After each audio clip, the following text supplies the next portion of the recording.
शुरू करें जी पढ़ाना। Good evening.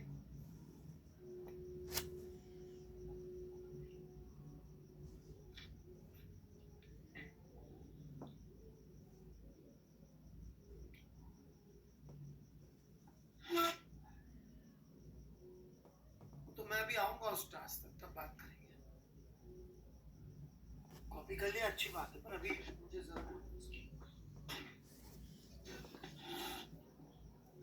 तो पढ़ाना शुरू करें आगे, है ना? कोई पिछली क्लास से डाउट वगैरह हो तो पूछ ले, 2 मिनट, नहीं तो शुरू।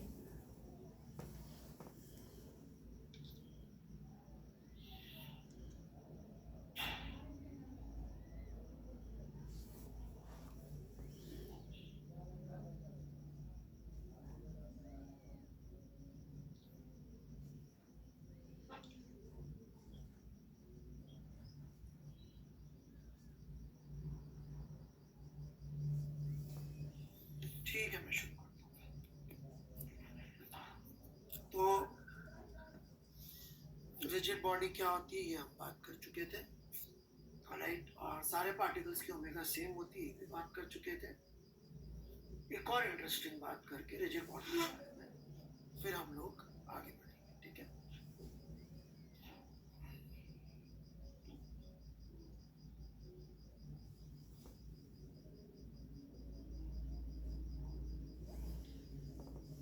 तो ये एक रिजिड बॉडी है और लेट्स से इस एक्सिस के अबाउट घूम रही है। 2D में ले रहे हैं हम, इस प्लेन में है।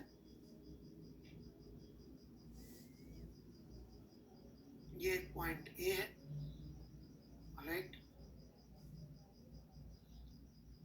और हम बेसिकली क्या करना चाह रहे हैं, ए के रिस्पेक्ट में, एक मिनट यार मैं इसको सही करूं, थोड़ा सा ये चीजों पर चल रहा है, ठीक है?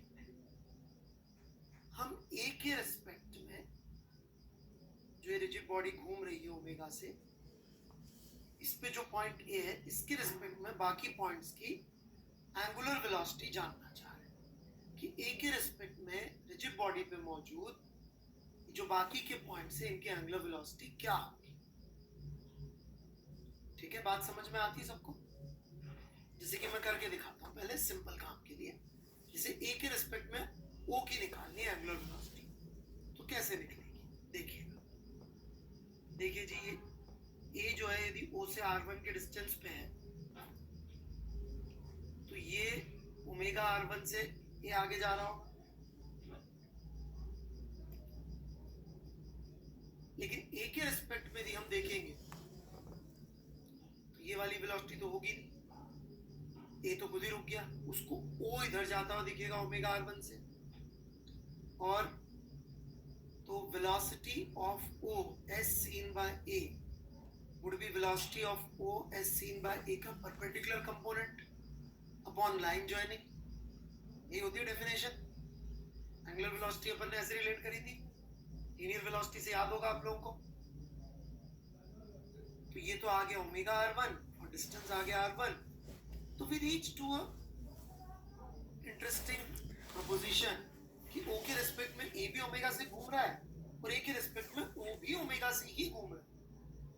अच्छा, ये एक और बात समझिएगा, यदि मैं ए पे बैठ जाऊं तो मुझे ए पे बैठने के बाद यहां रिजिड बॉडी पे मौजूद सारे पार्टिकल्स का मोशन कैसा दिखना चाहिए? सोचिए, सर्कल ही दिखना चाहिए। क्यों? 2 बातें ध्यान से सुनिए।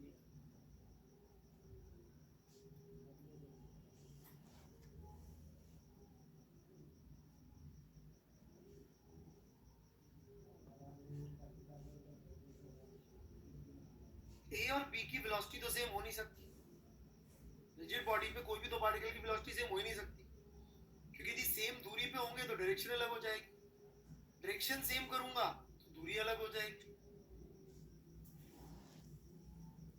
डायरेक्शन सेम करने जाऊंगा किसी लाइन पे लेता हूं दूरी अलग हो जाएगी, मैग्नीट्यूड सेम करने जाऊंगा डायरेक्शन अलग हो जाएगी, सबकी कुछ ना कुछ तो रिलेटिव वेलोसिटी आएगी। v all particles will have a non-zero relative velocity, मतलब एक ही रेस्पेक्ट में b चलेगा, एक ही रेस्पेक्ट में b चलेगा, राइट? लेकिन ऐसे चलना चाहिए कि डिस्टेंस चेंज ना हो। अब ऐसा कौन सा मोशन होता है जिसमें चले भी सही और दूरी भी चेंज ना, चलता हुआ भी दिखे और दूरी भी चेंज नहीं हो? कितने संभव बात है ऐसे?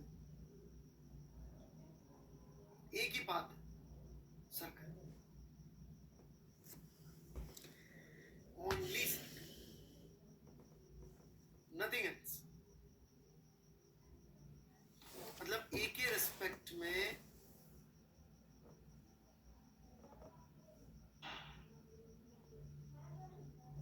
बी भी सर्कल में ही चल रहा होगा, राइट? किस एंगुलर वेलोसिटी से चल रहा होगा ये मैं निकालने का प्रयास कर रहा हूं। यहां तक जो लिखा है एक बार कॉपी कर ले। अब मैं आगे जाके दोबारा चित्र नहीं बना रहा, यहाँ काफी मेहनत कर ली है मैंने, तो मैं यहीं आके काम करूंगा, ठीक है? क्योंकि मैं मिटाने वाला हूँ, इसलिए मेरी रिक्वेस्ट है यहाँ तक कॉपी कर ले।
तो लिखते जाइए भाई, कॉपी कर लिया तो।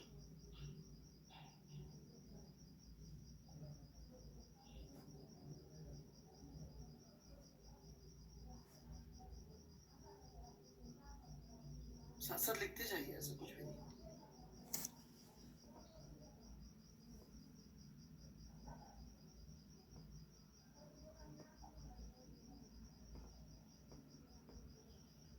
कुछ भी ऐसा लगे जो समझ में नहीं आ रहा तो पूछ लीजिएगा।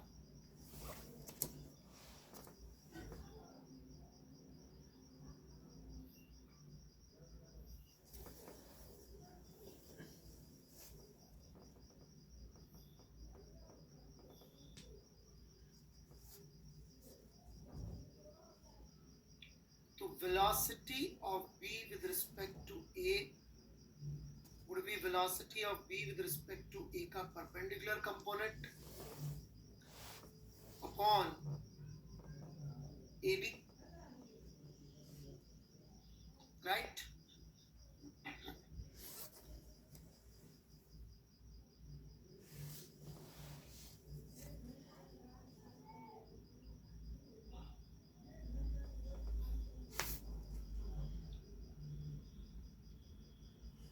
वहां तक मैं जा रहा हूं, उसके पहले एक छोटी सी इंटरेस्टिंग चीज।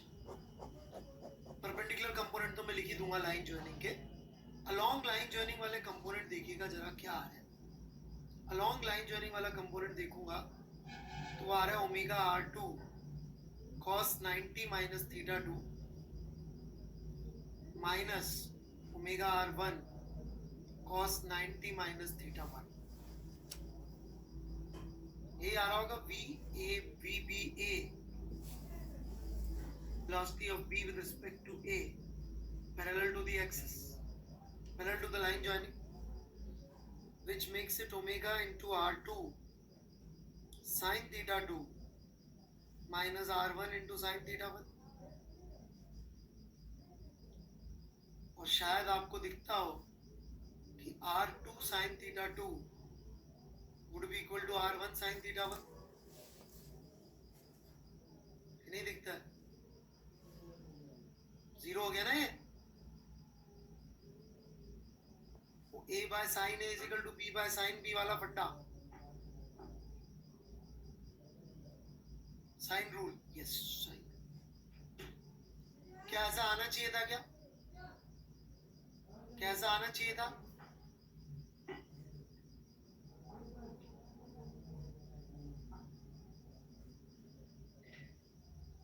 मतलब मैंने एक और इंटरेस्टिंग चीज प्रूव कर दी है, पता नहीं आपने कितना ध्यान दिया. मैंने अभी भी ये प्रूव कर दिया है कि यदि दो पार्टिकल सेम ओमेगा से कॉमन सेंटर के अबाउट घूम रहे होंगे, यदि दो पार्टिकल कॉमन सेंटर के अबाउट सेम ओमेगा से घूम रहे होंगे,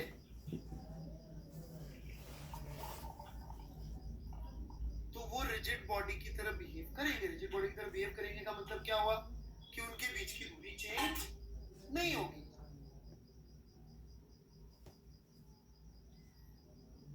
ये मतलब होता है ना रिजिड बॉडी का. मतलब मैंने डबल डबल प्रूव किया कि यदि रिजिड बॉडी है तो सेम ओमेगा होगी, और अभी भी मैंने क्या प्रूव कर दिया, सेम ओमेगा से घूम रहे तो रिजिड बॉडी की तरह बिहेव करेंगे.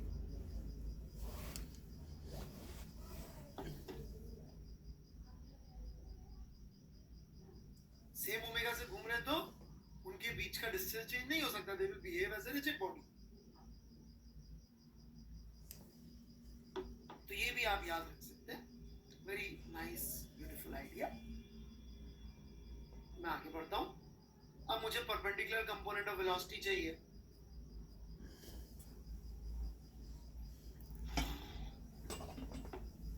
तो ये आया एक कंपोनेंट और एक कंपोनेंट ये आया. तो कितना हो जाएगा? VBA में परपेंडिकुलर किया तो मैं omega R2 sin 90 minus theta 2 plus omega R1 sin 90 minus theta 1 divided by AB. यही हो जाएगा. जरा AB को भी लिख लें एक बार. प्रोजेक्शन फॉर्मूला,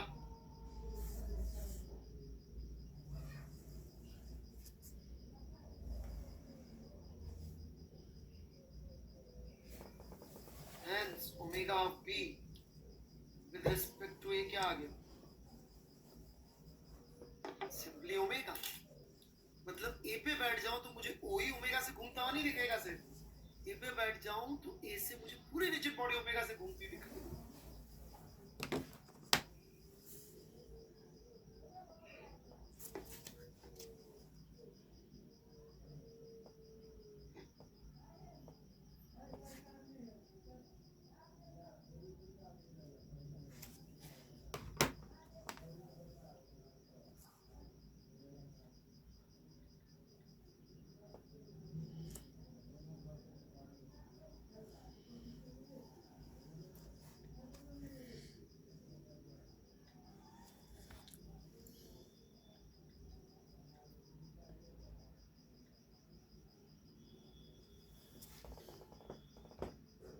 बढ़े आगे.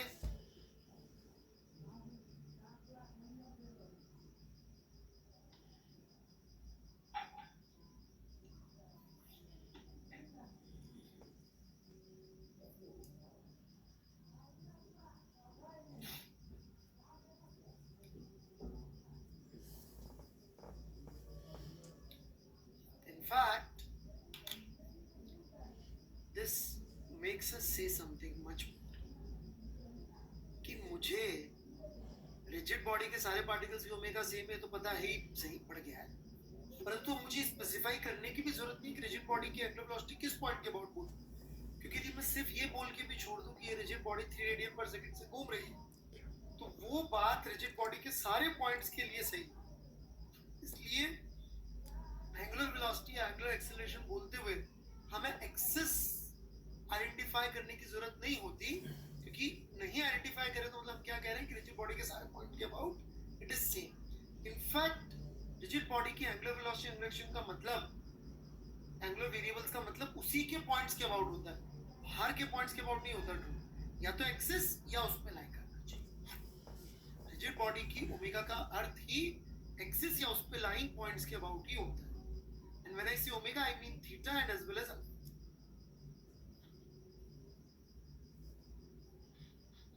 इसलिए हमें रिजिड बॉडी की ओमेगा या अल्फा या एंगुलर डिस्प्लेसमेंट लिखते हुए ये बताने की कोई आवश्यकता नहीं होती कि किसके अबाउट लिखें।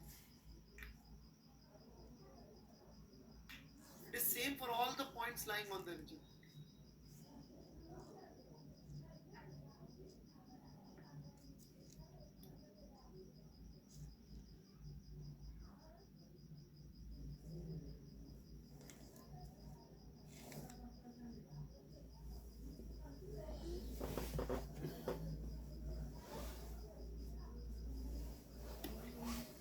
सोनी जी आपकी जो इच्छा हो आप लिख सकते हैं। मेरे को जो बोलना था मैं बोल चुका हूँ। उसको आपको जब गलत ही लिखना है तो जो चाहे लिख लीजिए। आप लिख लीजिए रिजिड बॉडी के सारे पार्टिकल डांस करते हैं, ठीक है, वो भी सही।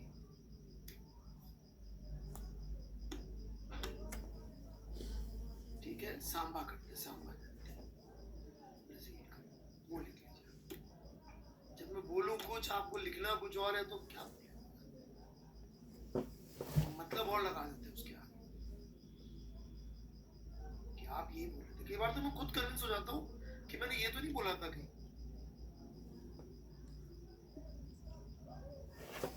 सर एंगुलर वेलोसिटी, बेटा मेरा नाम एंगुलर वेलोसिटी नहीं है, अमित गुप्ता है। सर एंगुलर वेलोसिटी, अब कुछ का कुछ लिख रहा है। तुम रहने दो ना, जो मैंने कहा वही लिख लो ना भाई, कुछ और क्यों लिखना जिंदगी में।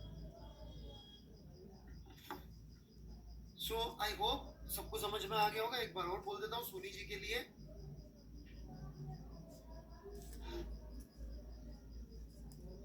कि भाई रिजिड बॉडी पे हम बैठ जाएं तो हमें एक पॉइंट के रिस्पेक्ट में बाकी सारे पॉइंट की एंगुलर वेलोसिटी ओमेगा ही दिखाई देगी। इसका मतलब हम लोग क्या कह सकते हैं, हमको रिजिड बॉडी में बताने की जरूरत ही नहीं है किसके अबाउट लिख रहे हैं।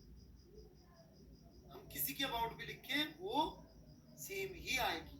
इसलिए इनफैक्ट यदि आप लोगों ने थोड़ा बहुत एच.सी. वर्मा से पढ़ा हो, थोड़ा बहुत पढ़ा हो, तो इक्वेशन ऐसी दिखती है, आएगी भी धीरे धीरे। यदि पढ़ा हो तो अल्फा पे एक्सिस नहीं लिखते। क्यों नहीं लिखते? जरूरत ही नहीं है। तो ओमेगा या अल्फा का मतलब रिजिड बॉडी या उसकी एक्सिस के किसी पॉइंट के अबाउट ही है। जरूरत ही नहीं लिखने की कुछ। ओमेगा या अल्फा का मतलब रिजिड बॉडी के किसी पॉइंट के अबाउट ही आएगा, बस उसके बाहर किसी के अबाउट नहीं आएगा।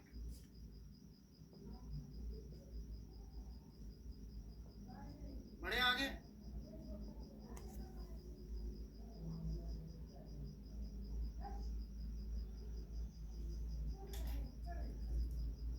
तुम यार ऐसे मत भेजा करो उस क्वेश्चन। सर जो आप कहना चाह रहे हो उसका मतलब ये है क्या? अरे भाई जो मैं कहना चाह रहा हूँ मैं वही कहता हूँ। इतनी मेरे पास माँ सरस्वती की दया है कि मैं जो बोलना चाहता हूँ उसके अलावा कुछ और नहीं बोलता। ये तो नहीं कहूंगा कि जीवा पे सरस्वती विराजती है, पर इतनी दया जरूर है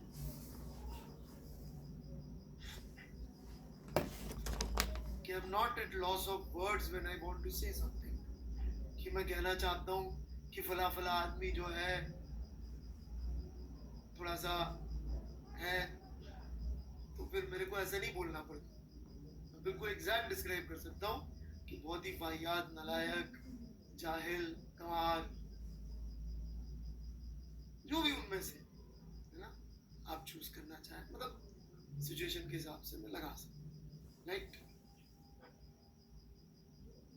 तो सुन के और इरिटेशन होती कि ये बोल रहा है कि नहीं नहीं नहीं सर आप ये नहीं कहना चाहते हो। सर आप क्या कहना चाहते हो मुझे पता है। अरे भाई तेरे को कैसे पता है? अरे सोनी जी मैं आपसे नहीं बात कर रहा यार, आप काहे दिल पे ले रहे हो? ये तो आपके जैसे तो और भी है, इतने लोग पर्सनल ले लेते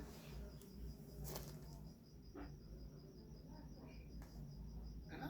पर्सनल मत लीजिए भाई, मैं तो ऐसी जनरली बात बता।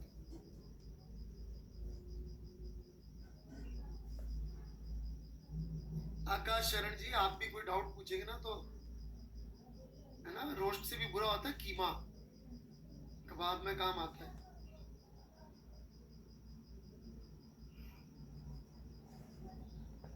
शुरू करें?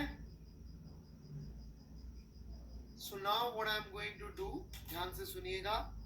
रिजिड बॉडी का इंट्रोडक्शन खत्म हो गया है। रिजिड बॉडी क्या होती है बता चुका हूं मैं, ठीक है।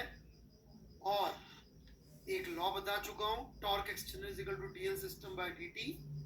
फंडामेंटली मैंने पूरा रोटेशनल डायनामिक्स पढ़ा दिया, करीब करीब थ्योरी के हिसाब से। छोटी छोटी थ्योरी की चीजें मैं डिराइव साथ साथ करवाता रहूंगा, ठीक है। फंडामेंटल लेवल पे मैंने रिजिड बॉडी डायनामिक्स खत्म कर दिया, उसमें कुछ एक्स्ट्रा ऐड नहीं करना, कुछ नया लॉ, कुछ नई इक्वेशंस नहीं है। हाँ, कुछ कुछ चीजें हम लोग छोटी छोटी चीजें बीच बीच में निकालते रहेंगे।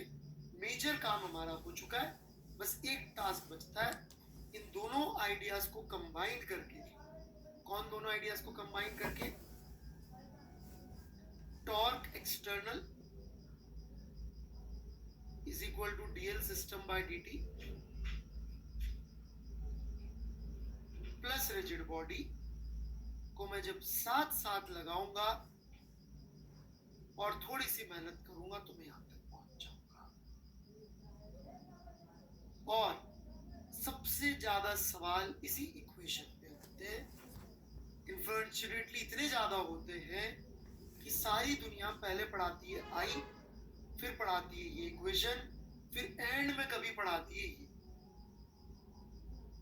समझ रहे? मतलब वो बाप बेटा उल्टा कर देती है, फिर खुद कंफ्यूज हो जाती है, क्योंकि ये थोड़ा टफ भी पड़ता है, तो फिर वो गलतियां भी करते हैं कॉन्सेप्चुअली। लेकिन अपन ऐसा नहीं कर रहे, अपन कॉज इफेक्ट पकड़ के चल रहे हैं। कॉज इफेक्ट अपन कभी नहीं छोड़े, बाप बाप बेटा बेटा, राइट। बाप बेटा उल्टा नहीं कर सकते, बहुत प्रॉब्लम हो जाए,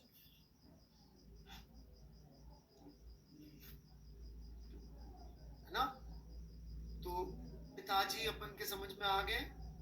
अब हम इनके बहुत ज्यादा फेमस ऑलराइट बच्चे की तरफ जा रहे हैं, और ये सबसेट है बहुत छोटा सा, ठीक है, छोटा सा सबसेट है, लेकिन यूज ज्यादा होता है, ठीक है ना। शुरू करें? एक बार ये मैं पीछे का जो लफड़ा चल रहा है, ये इसको कोशिश करता हूँ सही करने की, राइट। पता नहीं बार बार हो जाता है, तो कुछ पोजीशंस में बैठने से नहीं होता, कुछ में बैठने से होता। अपेरेंटली शायद अब सही हो गया, ओके, ताकि वो मेरा भी फोकस खराब ना हो पढ़ाते हुए। राइट, थोड़ा सा मैं सेंटर पे आने की कोशिश कर लेता हूँ। अब सिर्फ ये एक चीज, चलिए ये भी हो गया सेट। सो जय न्यूटन, शुरू किया जाए। टास्क ये है, मैं यहां से इस जर्नी पे जाऊंगा। आपको ध्यान देना है कि कितने assumptions मैंने लिए, what is the fundamental difference between these equations। इन दोनों इक्वेशंस में फंडामेंटली अंतर क्या क्या है, ये आपको पकड़ना है। और यदि पकड़ ले तो अपने नोट्स में लिखते जाना है, क्योंकि जब कहानी खत्म होगी तो मैं पूछूंगा कि बताइए क्या क्या अंतर आपको समझ में आया, ठीक है। एक अंतर आज तक कोई नहीं पकड़ पाया, तो आप भी नहीं पकड़ पाएंगे, ठीक है, बाकी शायद पकड़ ले। तो अब बंद कर रहा हूं मैं चैट, जब मैं यहां से यहां पहुंच जाऊंगा उसके बाद ही खोलूंगा। यदि आपको कोई डाउट होगा तो अपने नोट्स में लिख लेना कि ये वाली लाइन समझ में नहीं आई, ठीक है, क्योंकि थोड़ी सी कॉम्प्लेक्स कहानी है, बीच बीच में रोकूंगा तो समझ में नहीं आए, ठीक है। तो पूरा फोकस यहीं रखिएगा, ध्यान इधर उधर मत भटकाइएगा, राइट, फुल फोकस, सब बंद, ध्यान दीजिए। Here we go. ये एक रिजिड बॉडी है जो इस एक्सिस के अबाउट घूम रही है, ओके, कुछ ओमेगा हो सकता है, कुछ अल्फा हो सकता है। हमने इस एक्सिस पे लाएंगे एक पॉइंट लिया ओ, इसके रिस्पेक्ट में रिजिड बॉडी पे लाएंगे एक पार्टिकल को पकड़ा हमने जिसका मास है mi, और इसका ये जो पोजीशन वेक्टर है आर आई, इसको अपन आर पैरेलल और ये R perpendicular to the axis के फॉर्म में भी लिख सकते हैं।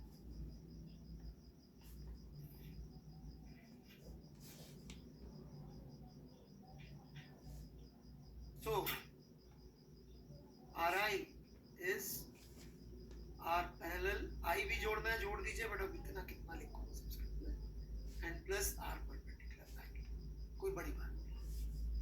ये पार्टिकल ऑब्वियसली एक सर्कल में घूम रहा होगा,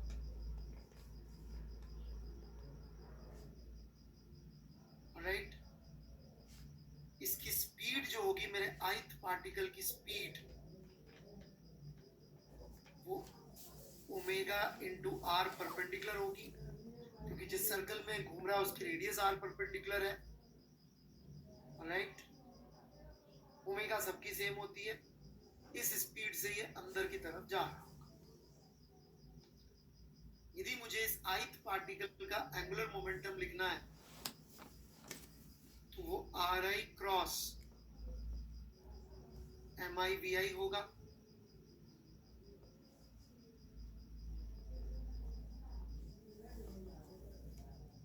और यदि मुझे इस पूरे सिस्टम का लिखना है,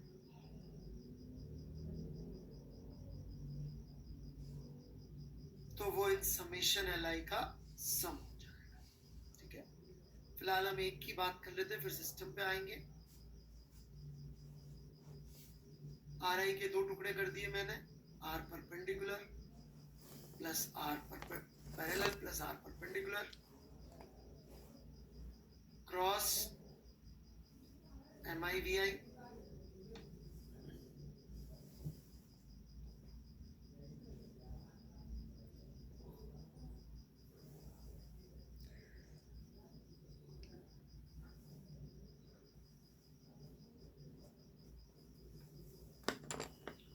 now pay attention, ये वाला कंपोनेंट जो एंगुलर मोमेंटम देगा वो एक्सिस के परपेंडिकुलर आएगा। क्यों आएगा? ये आर पैरेलल हो गया मेरा, और इस आर पैरेलल को जब मैं इस एम आई वी आई से क्रॉस प्रोडक्ट करूंगा, ये एम आई वी आई है इनटू द प्लेन, जब मैं इसको क्रॉस प्रोडक्ट करूंगा तो ये परपेंडिकुलर आ जाएगा, और ये वाला component of angular momentum parallel to axis आ जाएगा। कैसे आ जाएगा पैरेलल टू एक्सिस? क्योंकि ये मेरा हो गया आर परपेंडिकुलर और ये हो गया वेलोसिटी वेक्टर, तो मैंने आर क्रॉस वी किया तो ये पैरेलल टू एक्सिस हो गया। इसका मतलब कि L parallel for the ith particle, मैं वेक्टर हटा रहा हूं अब, sine 90 degree would be M I, और वी आई को भी रिप्लेस कर रहा हूं ओमेगा आर परपेंडिकुलर। सो यदि मुझे एल पैरेलल ऑफ सिस्टम लिखना है, तो वो हो जाएगा summation M I R perpendicular square into omega.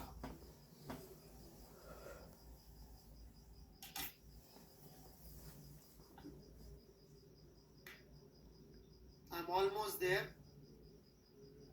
कोई डाउट है तो पूछ सकते हैं।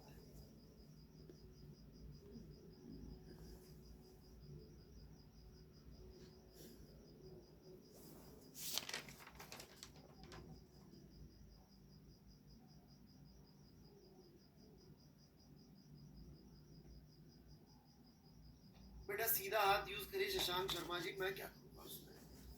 ये आर पैरेलल है,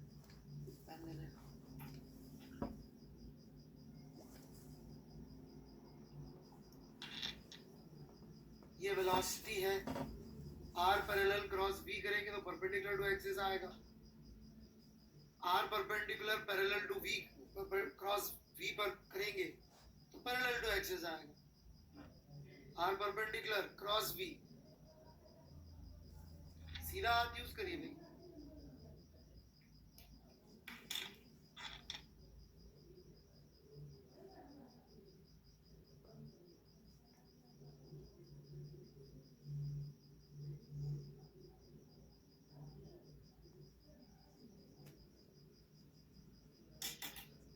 मैं 2 मिनट और वेट करूंगा, किसी को कुछ पूछना हो तो।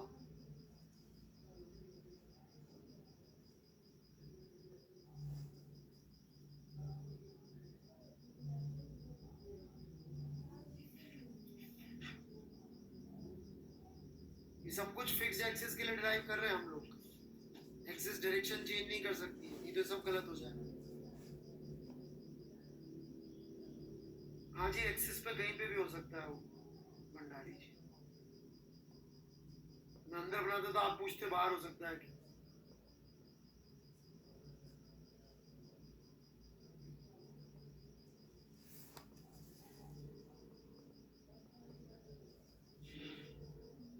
पूछने की बजाय देखिए उसके बॉडी के अंदर या बाहर से फर्क पड़ रहा है, वो ज्यादा अच्छा सवाल होता है। इसे देखिए फर्क नहीं पड़ रहा है इसलिए बात, रीजनिंग नहीं पूछते आप लोग ना, रटने वाली भाषा। सवाल गलत नहीं होते बट रीजन के बिना के सवाल, रीजन के बिना मतलब रट रहे। अभी नहीं पढ़ रहे अग्रवाल जी, जब आएगा तब देखेंगे, अभी तो एक्सेस फिक्स्ड। चलिए जी मैं आगे बढ़ रहा हूँ। रेक्टिलिनियर नहीं था, ट्रांसलेशन था, मैंने नाम से ही सीख लीजिए। है भाई विभूति अग्रवाल जी, ओ sorry Vikas Agarwal ji.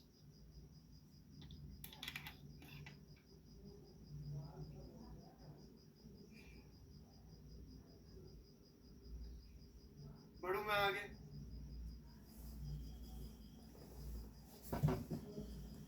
So, angular momentum of a system parallel to axis comes out to be summation mr perpendicular square into omega, which becomes moment of inertia about axis into omega, जो आप लोग बहुत मेहनत करके derive करके लाए।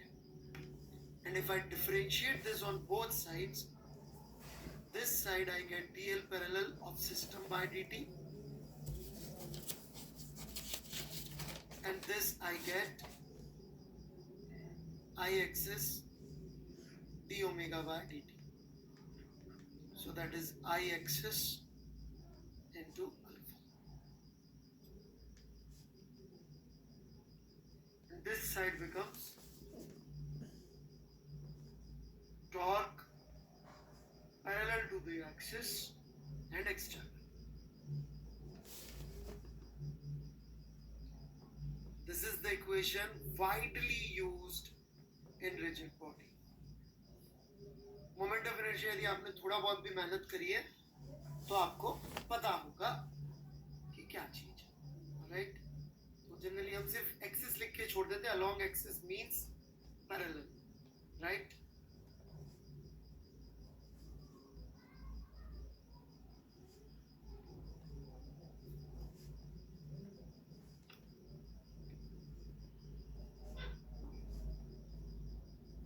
इसकी derivation पे मैं बात कर लूंगा, बिल्कुल मना नहीं है, मैं पढ़ाऊंगा भी सही, वो आपको खुद को ही दिख जाएगा कि कोई इतनी बड़ी चीज नहीं है ये जिसमें 4 लेक्चर लगाया जाए, क्योंकि मैंने आपको इस लायक बनाया है सेंटर ऑफ मास में कि इस तरह की छोटी मोटे कैलकुलस आप खुद निकाल सकें।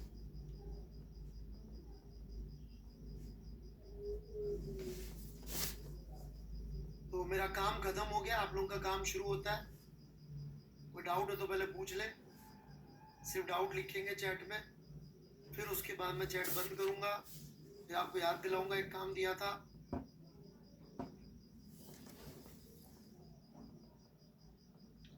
डाउट्स के लिए वेट कर रहा हूं मैं।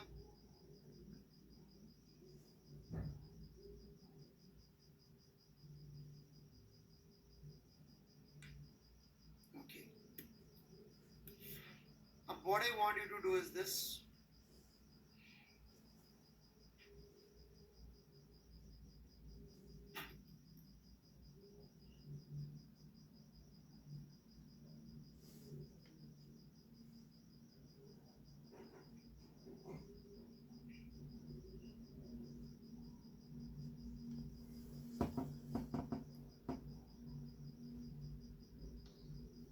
इनका कंपैरिजन।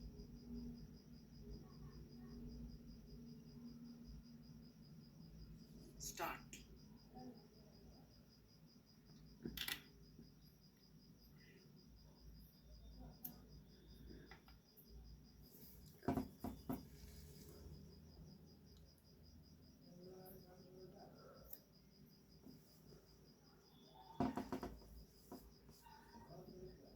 कोई है कि नहीं है? कुछ तो लिखो।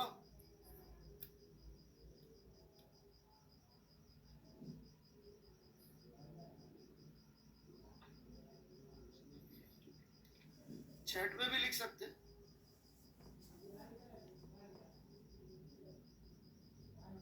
क्या क्या अंतर मिले आपको?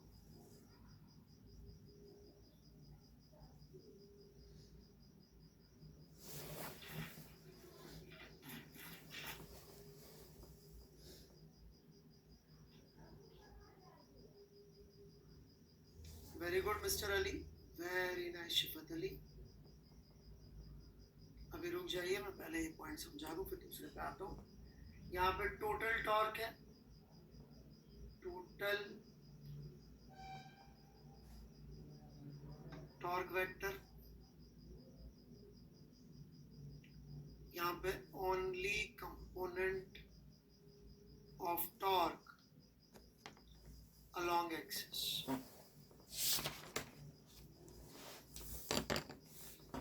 which is very clear.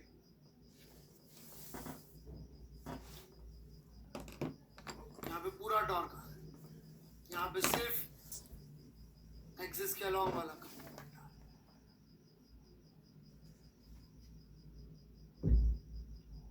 और कोई डिफरेंस मिलाओ?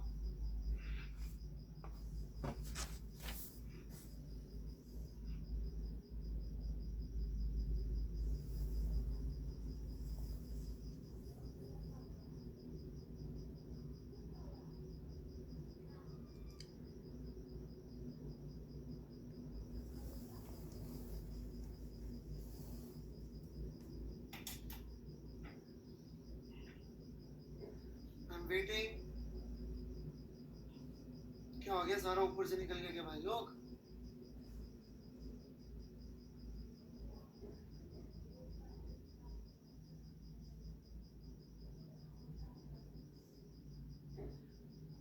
मैं ही बोलूं क्या, रहने दो।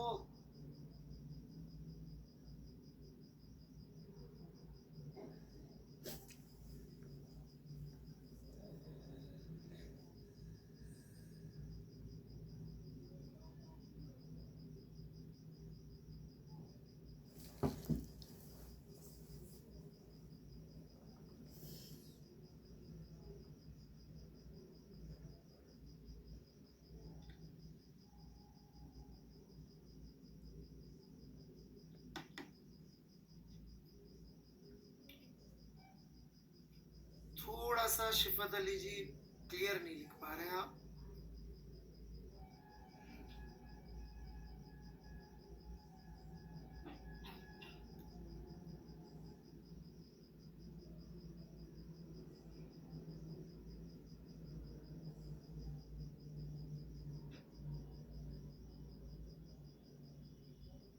पहले लिख लें फिर समझाता हूँ, या आप समझाएंगे कोई कि कहाँ डेरिवेशन में हमें अजम्पशन लेना पड़ा था कि ये एक सिंगल रिजिड बॉडी है।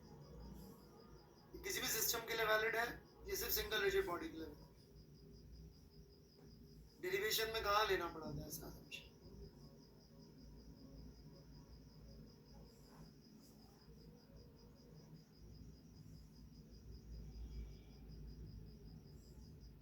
कुछ भी तुक्के मारते रहते हैं। बिल्कुल सही। अपन ने यहाँ पर जब समेशन किया तो इस समेशन में ओमेगा बाहर आ गया। सबका ओमेगा सेम मतलब क्या होता है? Rigid body, single rigid.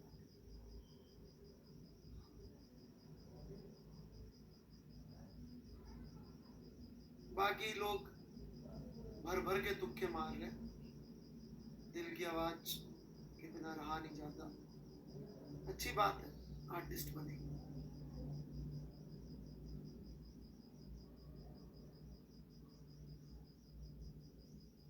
तीसरा अंतर, कोई डाउट हो पहले तो अंतर में तो पूछ सकते हैं। रावत जी मुझे फिजिक्स ही कम आती है, क्वेश्चन ही कम नहीं करवाता, मुझे फिजिक्स भी बहुत कम आती है, इसलिए कम क्वेश्चन करवाता।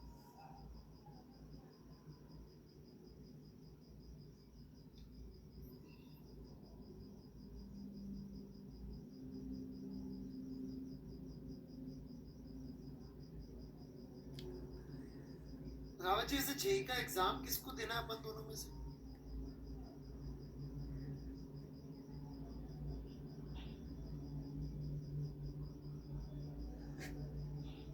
अरे मुझे तो बता दो, जेई का एग्जाम अपन दोनों में से किसको देना है?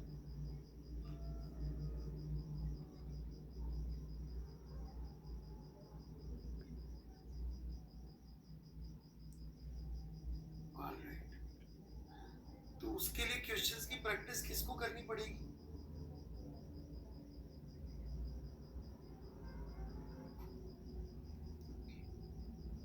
वो क्या है ना, अपन क्या चाहते हैं कि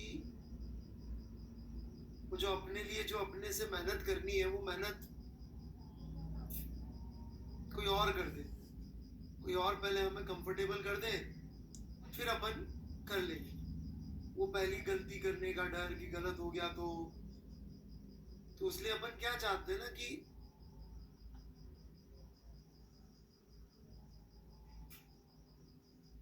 नहीं तो इन बच्चों से पूछिए, इनके साथ मैंने जब सेंटर ऑफ मास की शीट डिस्कस करी तो जिंदगी में इतने इंटेलेक्चुअल लेवल का काम आपने कभी सोचा था क्या कि आप कर पाएंगे?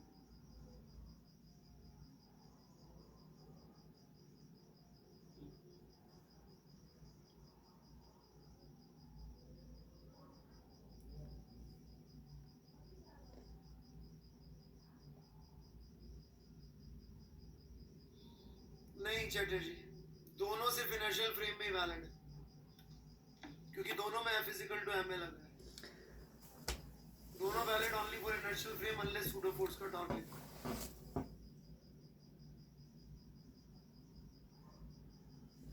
तकलीफ तो होगी मेरे साथ सीखने के लिए, क्योंकि मैं सच्ची मुच्ची सिखाना चाहता हूँ, है ना? बहुत तकलीफ होगी रावत साहब। वो क्या जेई का सिलेक्शन भी बिना तकलीफ के होता नहीं सर, क्या करें? सुनाई तो देता होगा सांगवान साहब, और पढ़ते जाइए, धीरे धीरे आ जाएगी। सुनाई देता है, बोलता हूँ, समझ में आता है, काफी होता है। इट्स ऑडियो विजुअल, विजुअल में प्रॉब्लम है ना, ऑडियो तो ठीक है। तीसरा मुझे नहीं लगता कोई बता पाएगा, 1 मिनट और वेट कर रहा हूँ रावत साहब, जब तक और कुछ सिखा दे मुझे कैसे जेई की तैयारी करानी चाहिए।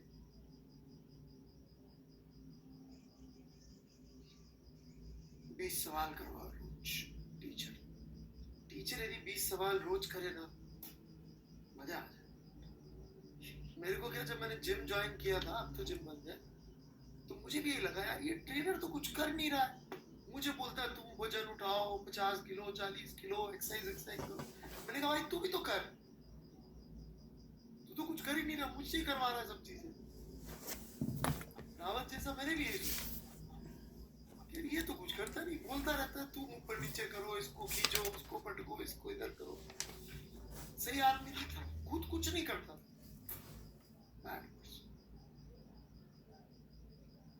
नहीं बेटा, अभी हमने दोनों फिक्स एक्सेस मान रखी हैं।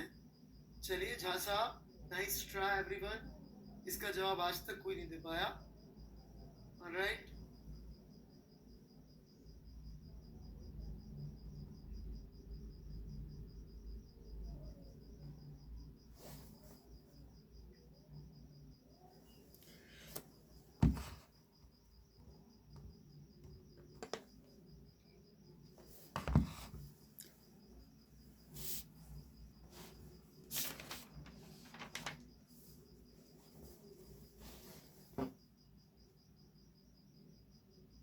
अरे नहीं नहीं, अरे रावत साहब, आई एम नॉट हर्ट। वो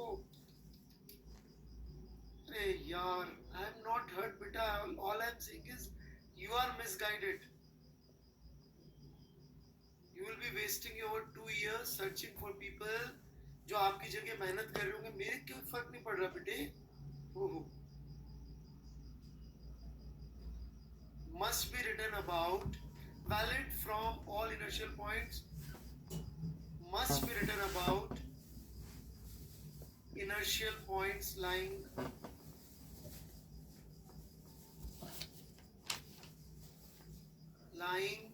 on rigid body or axis.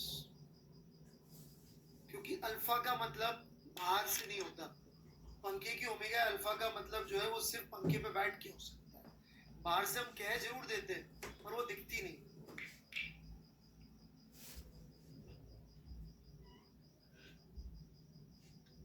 जैसे कि मैं तीसरे का एक एग्जांपल ले लेता हूँ, पहले दो तो कुछ हद तक समझ में आ गए होंगे मेरे हिसाब से।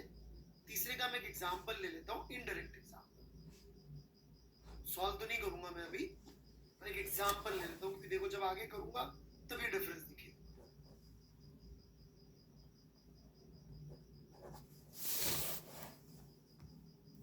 ठीक है, ये सिर्फ रिजिड बॉडी के अबाउट अल्फा का मतलब है या ओमेगा का मतलब है।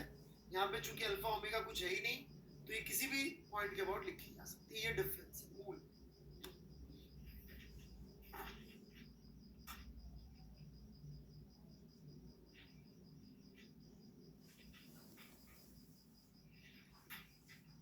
रावत जी बस थोड़ी सी तकलीफ ये है कि मैं आपकी जगह होता तो मैं ये पूछता, सर आप इतने जो कम सवाल कराते हो तो उससे सर मैं कैसे मतलब जेई के अंदर सीख पाऊंगा सवाल solve rather than just pointing इतना सा डिफरेंस।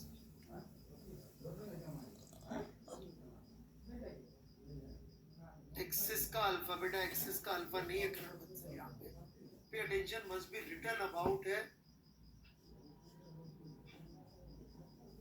एक्सिस का अल्फा कौन लिख रहा है बेटा वहां पे, एक्सिस के अबाउट क्या?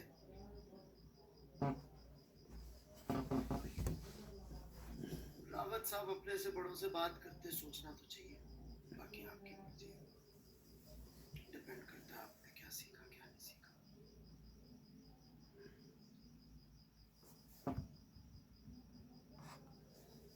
देखिए इन तीनों पॉइंट के about tau is equal to I alpha मैं आपको लगा के दिखा दूंगा सूडो फोर्स को अकाउंट में लेके। समझ रहे हैं क्या? ओ के अबाउट भी लगा लूंगा, सी के अबाउट भी लगा लूंगा और बी के अबाउट भी लगा लूंगा। सूडो फोर्स देना सिखा दूंगा मैं। सुन रहे हैं सब लोग कि नहीं सुन रहे?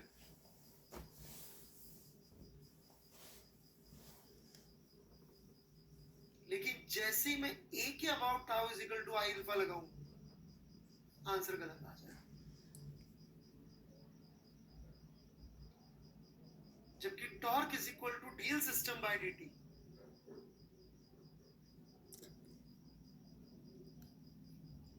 मैं ए ओ बी सी सबके अबाउट लगाऊंगा और आंसर सही है।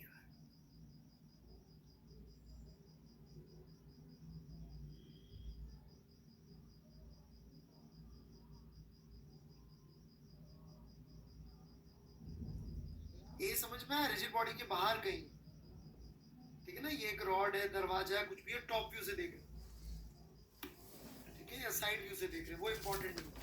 रिजिड बॉडी पे लाइन पॉइंट है, ये बात इंपॉर्टेंट। ओ ए सी, ओ सी और बी,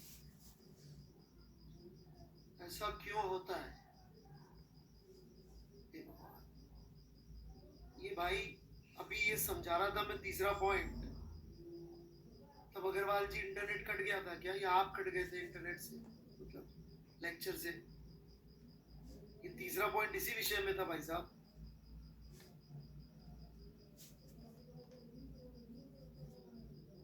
दोबारा सुन लीजिएगा बेटा, कुशाग सिंह सेकंड पॉइंट लिखने से नहीं चलेगा।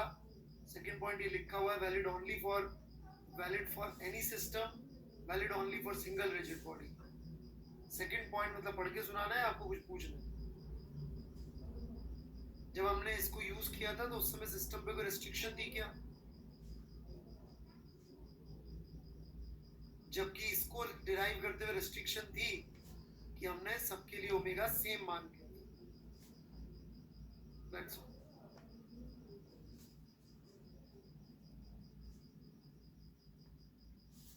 Sir, in derivation, what we've assumed, very nice point. हमारा ये assumption itself कि हम एक्सिस पे बैठ के बोल रहे हैं ओमेगा से घूम रहा है, यही हो गया। ये बोलना ही हो गया कि एक्सिस से बैठ के देख रहे हैं, यहाँ से बैठ के नहीं देख सकते। इसका मैं आपको एक दूसरा उदाहरण देता हूँ, आप सबका किया हुआ सवाल है, बहुत शानदार सवाल है, याद दिलाता हूँ। सर्कुलर मोशन में मैंने शायद डिस्कस भी किया होगा। इनमें से D theta by D T omega होता है, राइट? और अपन ने D five by D T लिया था तो तबाही मच गई थी, नहीं मच गई? गलत हो गया था ना D five by D T omega लेने से। वही बात है।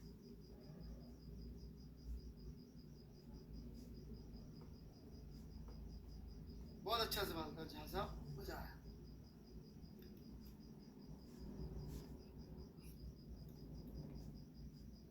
ये लिखने का मतलब वो आप सेंटर पे होने चाहिए या उस लाइन पे होने चाहिए जिसको सेंटर मान सकते हैं। बाहर चले गए तो वो v equal to omega R नहीं होता, फिर वो कोई और एंगल ना चाहिए।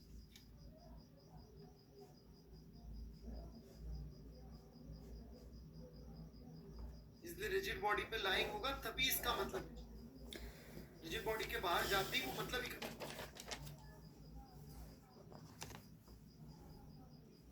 क्योंकि आप देखिए ना दूरी चेंज हो जाएगी यहाँ से। ये यदि मैं पॉइंट लूंगा ए, ये घूमेगा तो सी की दूरी वही रहेगी कि जो पहले थी ए से, जबकि ओ सी बी की तो वही रहेगी एक दूसरे से। वही चीज इधर है कि ये पार्टिकल कहीं पर भी जाए इसकी सेंटर से दूरी वही रहेगी, लेकिन पी से दूरी कंटिन्यूअसली वेरी करेगी।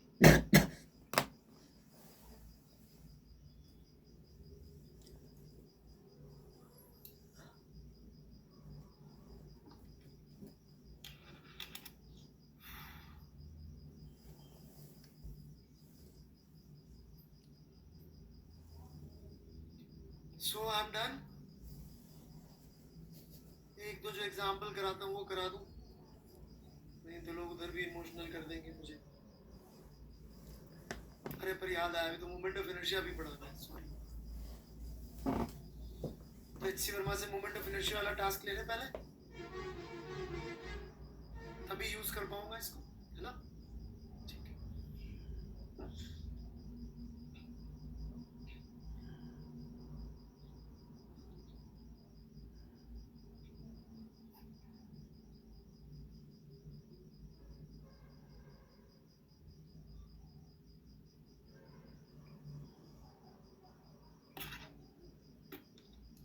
कली ये देखो क्या लिखा है, और एक्सिस्ट।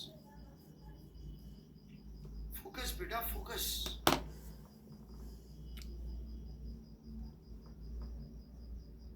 मिला? पक्का बच्ची समझ में आ गया?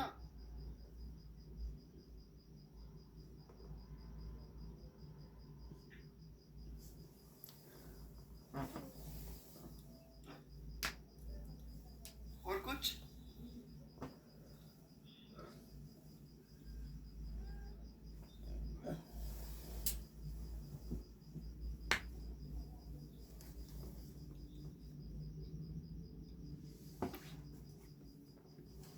और देख लीजिए, और देख लीजिए, कोई जल्दी नहीं मुझे।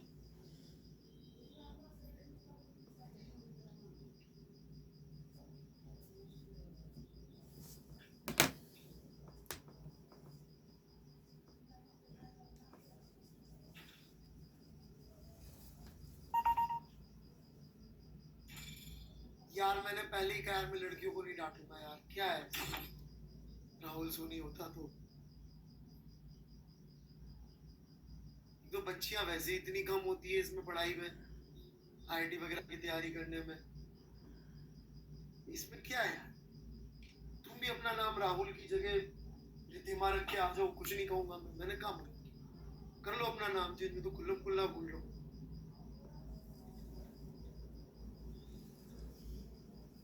अरे मैंने बहुत डांटा हुआ है लड़कियों को यार पहले, मतलब जब बिल्कुल नया नया टीचर था, ऑलराइट? तो उस पाप का मुझे प्रायश्चित करना है। अब समझते नहीं हो बात को।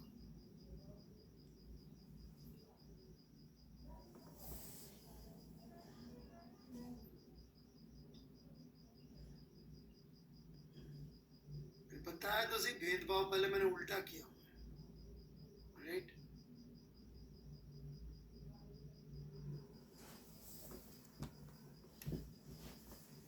फिर मेरी कई फीमेल स्टूडेंट्स बाद में जो पढ़ लिख गई, अच्छा करने लग गई, उन उन्होंने मुझे बोला सर आप क्या इतना डांटते थे सर। फिर मुझे शर्म आई थोड़ी सी कि यार गलत किया मैंने, राइट। तो बोल रहा हूँ अपना नाम आप चेंज कर लो, रख लो राहुल की जगह, जो भी सही लगे आपको। मैं ऐसे प्यार से ही बताऊंगा, लड़की कुछ भी पूछे मैं डांटूंगा।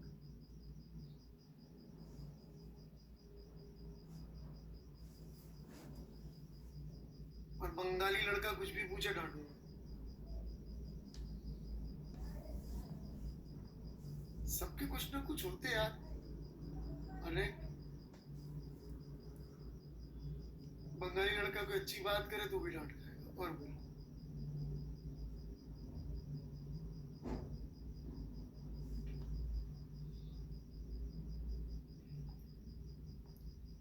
क्यों? मेरे प्रोफेसर सारे बंगाली थे आईआईटी दिल्ली में और बहुत परेशान करते थे मेरे को, राइट। तो चैटर्जी, बनर्जी, दास, मुखर्जी देखते दिमाग का वो घोष, ये सारे सरनेम देखते ना, दिमाग का बहुत गंदा वाला हिस्सा ऑटोमेटिकली एक्टिवेट हो जाता है सबकॉन्शियसली। वैसे लगता है बनर्जी देखते,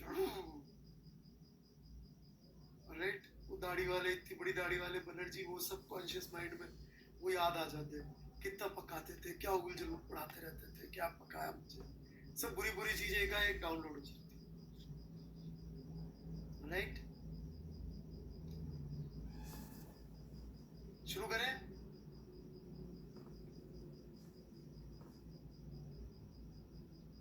यार इतना ऑनेस्टली तो बोल रहा है इंसान, उससे ज्यादा क्या करें। ऑलराइट, एक फिक्स्ड एक्सिस के अबाउट रिजिड बॉडी की काइनेटिक एनर्जी के लिए बड़ी सिंपल सी डेरिवेशन कर रखी है, जो अपन ने अभी अभी पढ़ी उससे रिलेवेंट है ये। अपन किसी भी ith पार्टिकल की वेलोसिटी लिखेंगे तो ओमेगा आर परपेंडिकुलर ही आएगी, राइट। तो सबकी यदि अपन काइनेटिक एनर्जी जोड़ देंगे तो ये आएगी। इसमें से ओमेगा स्क्वायर बाहर निकाल लो, ये वाला हिस्सा आपका summation M I R square हो जाएगा। तो ये आपकी काइनेटिक एनर्जी आ जाएगी हाफ आई ओमेगा स्क्वायर। इसमें एक बहुत इंपॉर्टेंट चीज है ध्यान देने की, कि ये basically half M V square का ही सम है। आप कहीं ऊल जरूल किताबें पढ़ोगे, शर्मा पांडे ये वो, कोई ऊल जरूल जगह पढ़ने चले जाओगे तो बोलेंगे रोटेशनल काइनेटिक एनर्जी। मैं बताऊंगा what is rotational kinetic energy, but वो ये नहीं होती है। तो प्लीज कोई रोटेशनल काइनेटिक एनर्जी नामक फालतू चीजें पढ़ के खुद को कंफ्यूज मत करिएगा। ये बिल्कुल सीधी सी बात है, यही काइनेटिक एनर्जी और कुछ नहीं है। ये हाफ आई ओमेगा स्क्वायर को रोटेशन की काइनेटिक एनर्जी नहीं है। वर्मा जी ने क्या लिखा है, राइट। ये देखिए, it is not a new kind of kinetic energy. Verma में और शर्मा पांडे में यही फर्क है।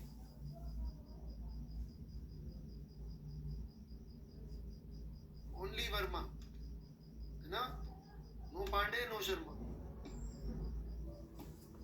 साफ साफ कह रहे हैं वर्मा जी, ठीक है। क्या कह रहे हैं?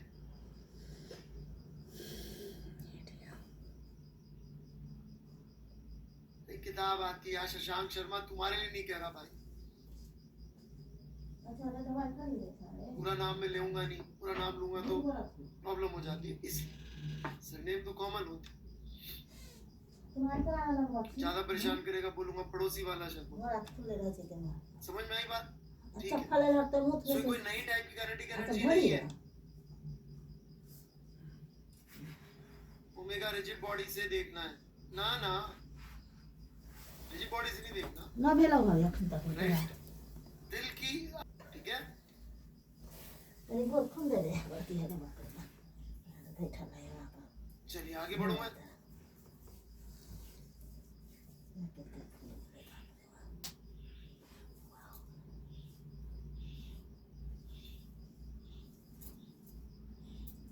Calculation of moment of inertia, जहां प्रॉब्लम आए मुझे रोक दीजिएगा। मैंने वहां पे समेशन एम आई परपेंडिकुलर स्क्वायर ढूंढने तो नहीं गया था, मैं ढूंढने गया था, मैं ढूंढने गया था कि किसी तरह से ये लेके आऊं, प्लानिंग करके गया था मैं कि देखो आज मोमेंट ऑफ इनर्शिया लाके रहूंगा मैं। मैं तो अपना एंगुलर मोमेंटम का कंपोनेंट पैरेलल टू एक्सिस नहीं लिखा, आया नहीं हम अपने आप ये प्रकट हो गया, राइट। बोलेगी मैं तो अपना काइनेटिक एनर्जी लिखा, किस थे जो ये लिखा मैं काइनेटिक एनर्जी, अपने आप प्रकट हो गया जी, मैं थोड़ी गया था ढूंढने, राइट। तो नेचुरली आ जाती है चीज। अब चूंकि ये बार बार आती है तो इसको थोड़ा अपन देख लेते हैं कैसे डिराइव होगा। तो मुझे नहीं लगता यहाँ कोई प्रॉब्लम होगी। मुझे जो पढ़ाना है मैं एग्जैक्टली वहां जाके इसको बंद करके पढ़ाना शुरू कर दूँ। दो पर पार्टिकल वाला बिल्कुल ही सड़ा सा सवाल है ये, हाँ, लेकिन ये बड़ी इंपॉर्टेंट बात है कि इसके अबाउट निकाल, ये इस एक्सिस के अबाउट निकाल रहे हैं तो एक वैल्यू आ रही है, राइट।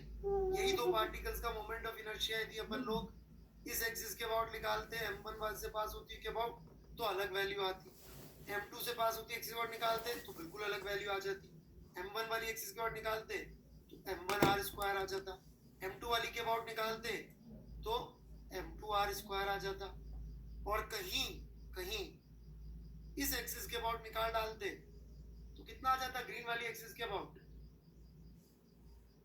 इसके अबाउट,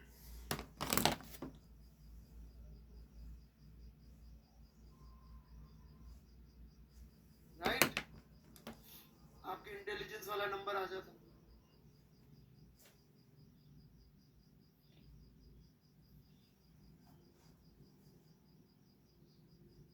अच्छा, जीरो है क्या? सॉरी यार, गलती से बोल दिया। तो कोई बोल दे सर हमको जीरो इंटेलिजेंस का क्या।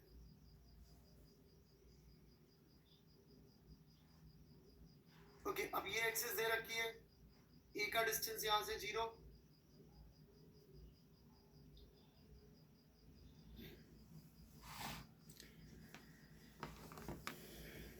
सी का डिस्टेंस यहां से l/2, बी का डिस्टेंस l, जोड़ लीजिए, आंसर आ जाएगा।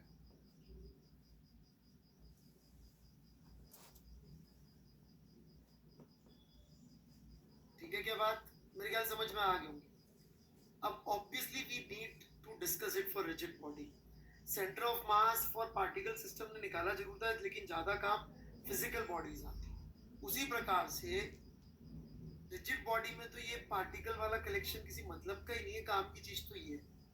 तो यहाँ पे हमें हर छोटा छोटा एलिमेंट लेके आर स्क्वायर डीएम करना पड़ेगा, और आपको याद होगा ज्यादा काम की चीज डीएम था, वहां अपन ने आर डीएम किया था, यहाँ पे अपन आर स्क्वायर डीएम कर रहे हैं। बाकी इसका सेंटर ऑफ मास से कुछ ज्यादा अलग आपको होपफुली लगा नहीं होगा, लगा तो बता दीजिए।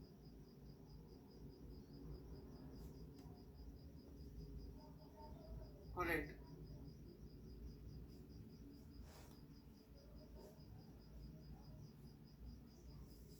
तो इन्होंने सेंटर ऑफ मास से पासिंग रॉड के लिए लिया x दूरी पे डीएम। मानसी जी, अभी तो पढ़ा रहा हूं मैं रिजिड बॉडी के बीच में, पूछ तो आप सकती है पर मैं जवाब नहीं दूंगा अभी। अभी पढ़ लो बेटा मानसी, अभी लोग फिर मेरे ऊपर ताने मारेंगे कि अभी किसी लड़के ने ऐसा सवाल पूछा होता तो आप उसका कबाब बना दिए होते। अब तो सच में मुझे भी शर्म आ रही है। सोनी जी यार सॉरी, आपको डांट दिया।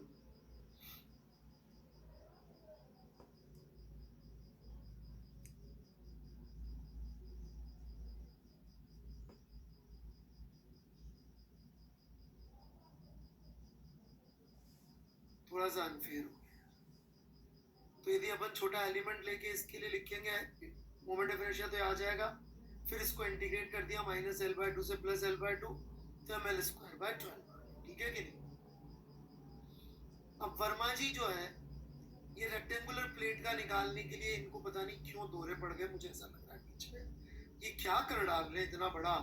सीरियसली, मतलब समझदार आदमी कहाँ चला गया भाई ये। भाई इसकी बजाय एक छोटी रॉड ले लेता, अबे ऐसे रॉड ले लेता, इसका मोमेंट ऑफ इनर्शिया सीधे सीधे लिख देता dml²/12। आप नहीं बोल सकते, मैं बोल सकता हूं।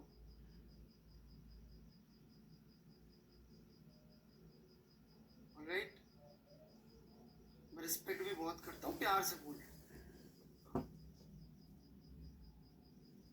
तो ये सीधे ही हो जाता ना सॉल्व, नहीं समझ में आई बात? अरे इस रेक्टेंगुलर प्लेट को यदि ऐसी रॉड से मान लेते तो सीधे ही हो गया तो सॉल्व। हर रॉड का मोमेंट ऑफ इनर्शिया यही होगा, नहीं? तो पता नहीं कहाँ चले गए घूमने। चलो कोई। फिर उन्होंने बताया भाई रॉड को यदि अपन इस प्लेट का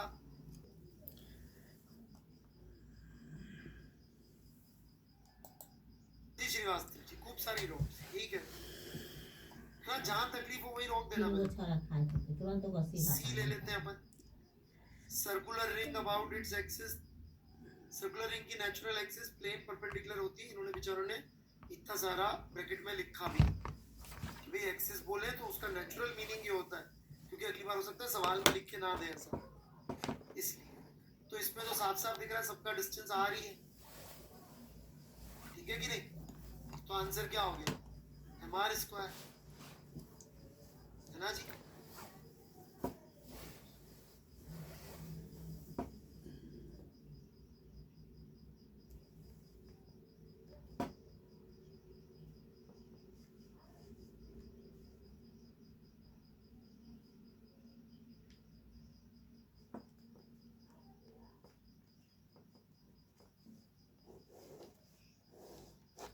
मान लीजिए मेरे पास m मास की r रेडियस की इतना आर्क है, पाई बाय 2 एंगल सब्सटीट्यूट करता है, इसका मोमेंट ऑफ इनर्शिया कितना है?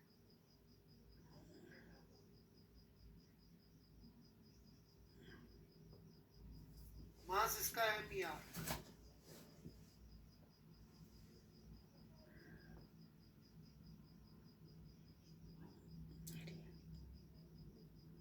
एम स्क्वायर ही होगा, ये नहीं कि 1/4 हो गया।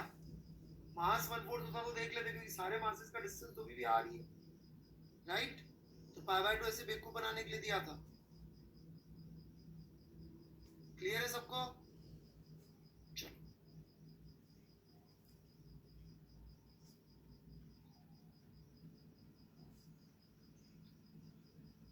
Circular plate about its axis, तो फिर यहाँ पे आपको एलिमेंट लेना पड़ेगा ऐसी एक रिंग, राइट? ऐसी रिंग लेनी पड़ेगी एलिमेंट, और उसका डीएम लिखना पड़ेगा, जो होगा m by pi R square into 2 pi X D X. 2 pi X D X से अब इतना डील कर चुके हैं कि मुझे जरूरत दिखती नहीं इसको समझाने की।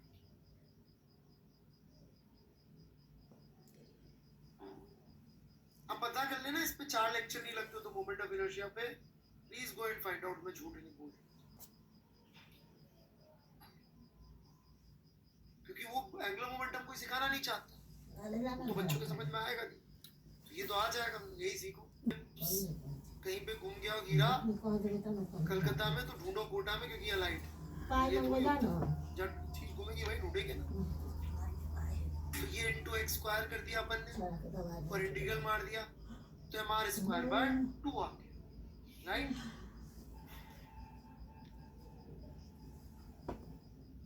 मान लीजिए इतनी डिस्क है, एम मास आर रेडियस की, इस एक्सिस के अबाउट मोमेंट ऑफ इनर्शिया क्या आएगा? एम आर स्क्वायर बाय 2 आएगा कि एम आर स्क्वायर बाय 4 आएगा? या एम आर स्क्वायर ही बता रहे हैं कुछ लोग तो।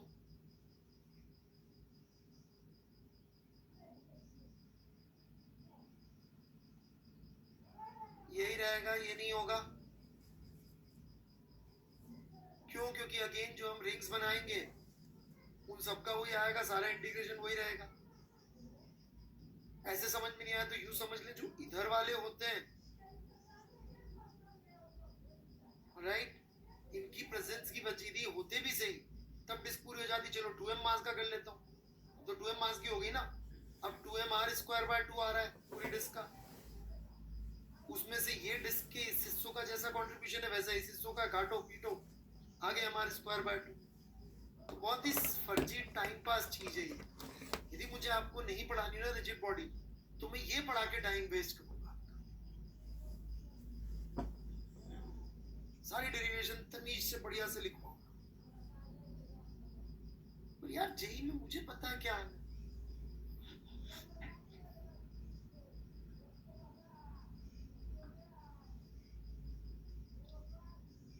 मुझे कॉन्फिडेंस है अपन ने इतनी अच्छी प्रैक्टिस करी है सेंटर ऑफ मास की, क्या लड़ोगे जीतोगे।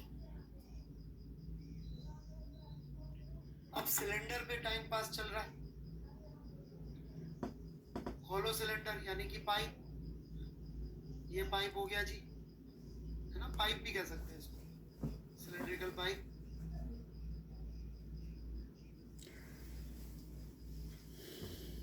ये बच्ची दिख रही है, कोई बच्ची को जवाब दे दो यार, मेरे देखो देना अलाउड नहीं है।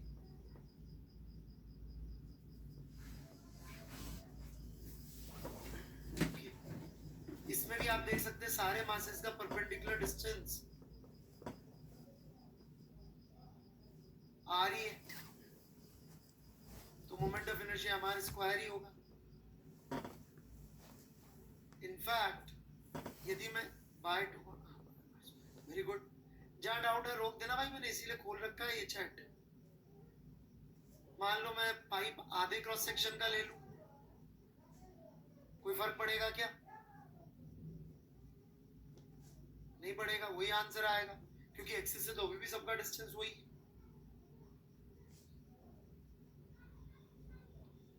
ये वर्मा जी फिर सिलेंडर के लिए पाइप पे चले गए, पता नहीं इतने इमोशनल क्यों हो जाते हैं, डिस्क ले लेते, एक बार में काम खत्म हो जाता। नहीं क्या, जो क्या मेहनत करिए भाई साहब इन्होंने।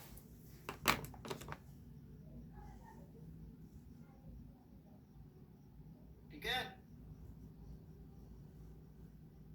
अब इनकी ब्रिलियंस आती है सामने, बहुत मेहनत से इन्होंने ये भी निकाल के दिखाया। मैं बिल्कुल नहीं कोशिश करूंगा sine cube theta D theta का इंटीग्रल देख के, मुझे डर लगता है। आप में से जो लोग इसको कर लिए बहुत बढ़िया, आपको बहादुरी का तमगा मिलना चाहिए, राइट। कॉपरनिकस मेडल या ऐसा कुछ मिल जाना चाहिए, आपने किया तो समझ लिया, बहुत अच्छी बात, राइट। हम तो इस अल्टरनेटिव मेथड के फैन हो गए, राइट। क्या दिमाग लगाया वर्मा जी ने, मतलब ओहो शानदार, मतलब जितने इन्होंने पिछले पाप किए सब धो डाले। क्यों मतलब, क्यों का क्या मतलब है, तुझे अच्छा नहीं लग रहा है? तू सोच लेता आयुष बंसल, अबे सोच समझ के बोल। क्यों मतलब क्या, इतना बढ़िया काम किया तो मैं बढ़िया नहीं बोलूं? हद आदमी।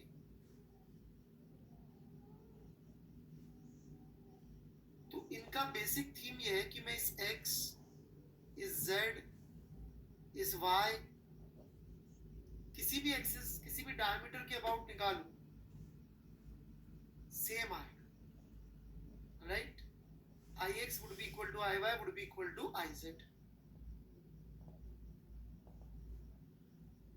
So this, if you add it, this would be 3i.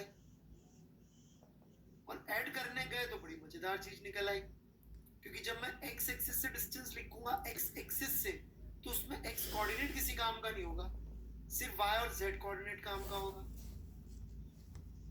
जब मैं y एक्सिस से डिस्टेंस लिखूंगा तो सिर्फ y और z, तो x और z कोऑर्डिनेट काम का होगा, y कोऑर्डिनेट काम का नहीं होगा। ऐसे करके उन्होंने तीन लिख के इनको जोड़ा, but xi square plus y square plus zi square तो सबके लिए r स्क्वायर होता है, तो खड़ाक से आ गया 2mr स्क्वायर बाय 3, शेल का मोमेंट ऑफ इनर्शिया। क्या काम किया, खूब काम किया वर्मा जी, जबरदस्त। देख के वाह वाह निकल जाती है, वाह। आ गया होगा समझ में अल्टरनेटिव मेथड, राइट। ये वाला यार आ गया तो ठीक, नहीं आया तो है ना, राम राम जी, इसमें ज्यादा लोड नहीं लेगा। फिर यहाँ और कोई ऑप्शन नहीं है, यहाँ डिस्क लेते तो गन मच जाती। यहाँ पहली बार इन्होंने सही एलिमेंट चुना, मुझे तो लग रहा था यहाँ डिस्क ले लेंगे अभी, पर इन्होंने क्या किया, यहाँ शेल ले ली तो काम बहुत खटाखट हो गया। Mass per unit volume multiply by 4 pi x square dx, इस एलिमेंट का मोमेंट ऑफ इनर्शिया आ गया। और उसको इंटीग्रेट कर दिया 2/5 mr²। सर h में 2/3 क्यों किया थी मैं? खुशाक सिंह यार हिंदी या इंग्लिश कुछ एक लिख लो मेरे भाई। डी में कौन सी डी आई? अच्छा इसका D I, oh I got it now, got it. भाई इसका एलिमेंट एक शेल है ना, oh very important question. Element shell है ना भाई, तो शेल का जो मोमेंट ऑफ इनर्शिया होगा वही लिखेंगे ना, इसलिए ये 2/3 है। बहुत अच्छा सवाल, सबको समझ में आया? कुशाक सिंह ये पूछ रहे 2/3 क्यों आया? क्योंकि जो अपन ने एलिमेंट लिया वो शेल है।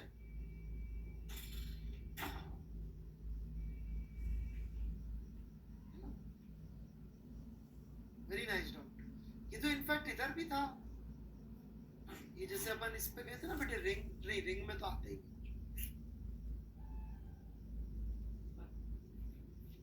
ठीक है,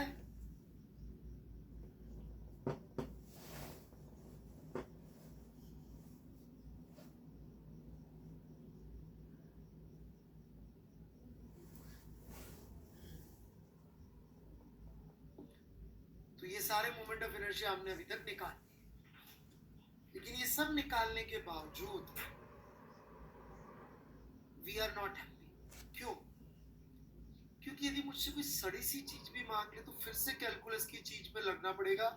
जैसे कि रिंग का कोई डायमीटर के अबाउट मोमेंट ऑफ इनर्शिया मांग ले तो लग गई वाट। करो इंटीग्रेट, समझ रहे तकलीफ? या फिर रेक्टेंगुलर प्लेट का कोई इस एक्सिस के अबाउट मांग ले तो भी दर्द होगा। तो इसके लिए बड़े लोगों ने दो इंपॉर्टेंट थ्योरम्स दी। देखो इंपॉर्टेंट लिखा वर्मा जी ने, ऐसी फर्जी वाली नहीं, इंपॉर्टेंट थ्योरम्स। ठीक है, एक का नाम है पैरेलल एक्सिस, एक का नाम है परपेंडिकुलर एक्सिस।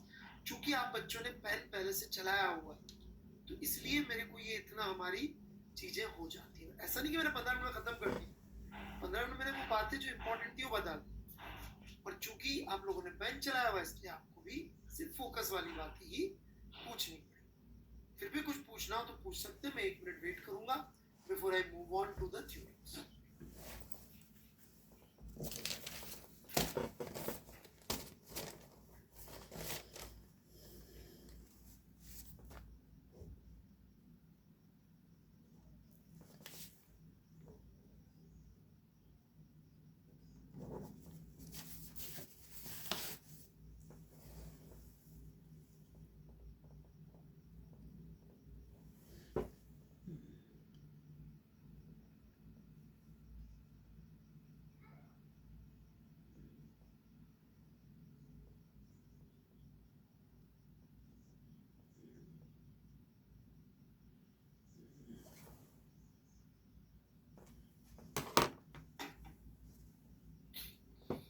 कर लेना शर्मा, पूछने की बजाय ट्राई कर ले बिना थ्योरम के। लिख इस एक्सिस के अबाउट, रॉड का लिखने की कोशिश कर, देख मजे नहीं आ गए जिंदगी के तो। ये डिस्टेंस देख क्या मस्त ट्रिग्नोमेट्री लगती, करके तो देख। थीटा वेरिएबल आएगा, एक्स और थीटा के साथ जो मतलब बनती है, क्या फ्लेवर आता है कैलकुलस का, करके तो देख।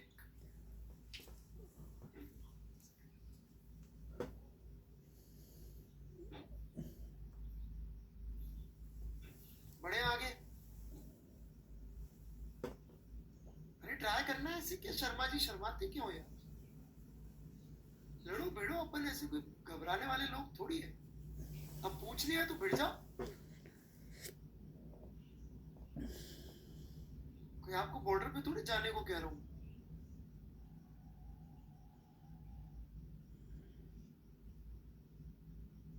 कैलकुलस ही तो, कोई मरा थोड़ी आज तक कैलकुलस करते हुए। वर्स्ट क्या हुआ है कैलकुलस की वजह से, बताओ बच्चों? कैलकुलस की वजह से किसी के साथ सबसे बुरा क्या हुआ है? किसी को पता है क्या? तू दूसरा तीसरा डिवोर्स हुआ, ठीक है यार, तुम्हारी तो शादी भी नहीं है, अभी तो बढ़ सकते हो, क्यों भाई शर्मा?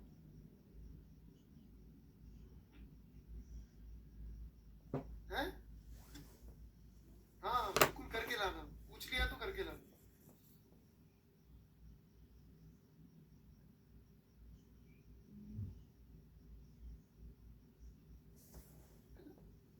रिचर्ड फेनमैन का डिवोर्स हुआ।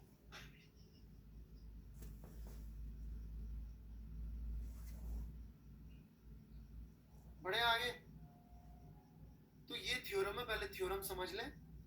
प्रूफ में मेरा बहुत इंटरेस्ट नहीं है एक्चुअली, फिर भी आप बोलेंगे तो मैं कर दूंगा प्रूफ। वर्मा जी ने अच्छा खासा समझा रखा प्रूफ, ऑलराइट, तो मैं समझाना भी नहीं चाह रहा हूं, पर आप पूछ लीजिए कौन सी स्टेप समझ में नहीं आई तो मैं बता दूं, नहीं तो थ्योरम में कुछ गड़बड़ होती है, क्योंकि बड़ा ऑब्वियस सा प्रूफ है, बिल्कुल क्लियर कट प्रूफ है, वो मैं समझाना चाह रहा हूं।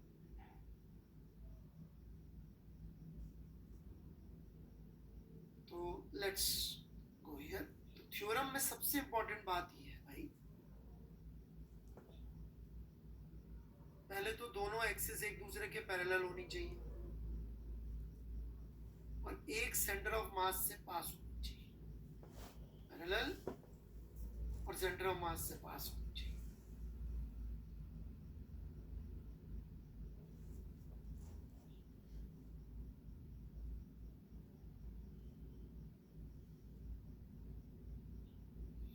IP is equal to ICM plus MD square, where D is distance between these two parallel axes, right? D इन दोनों पैरेलल एक्सिस के बीच का डिस्टेंस, दोनों में से एक सेंटर ऑफ मास होना बहुत जरूरी होता है इस थ्योरम के। जैसे कि एक सवाल जल्दी से कर दीजिएगा, ये एक हाफ रिंग है, m मास r रेडियस, इसका मोमेंट ऑफ इनर्शिया निकालना है इस पॉइंट के अबाउट, करिए सॉल्व, ऐसी एक्सिस है, जल्दी करिए फास्ट।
हाँ जी, क्या आंसर आया?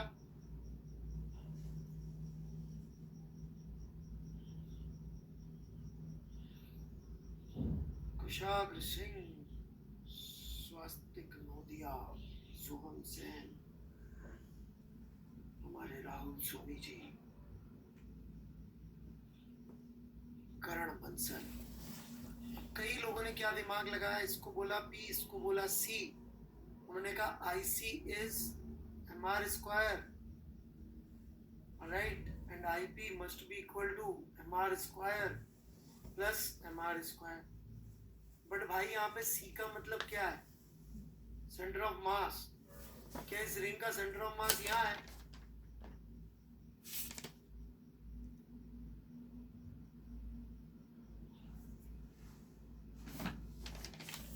इसको मैं O कहता हूँ. सेंटर ऑफ मास होता है यहाँ नीचे. कितना नीचे होता है? 2r/π नीचे होता है.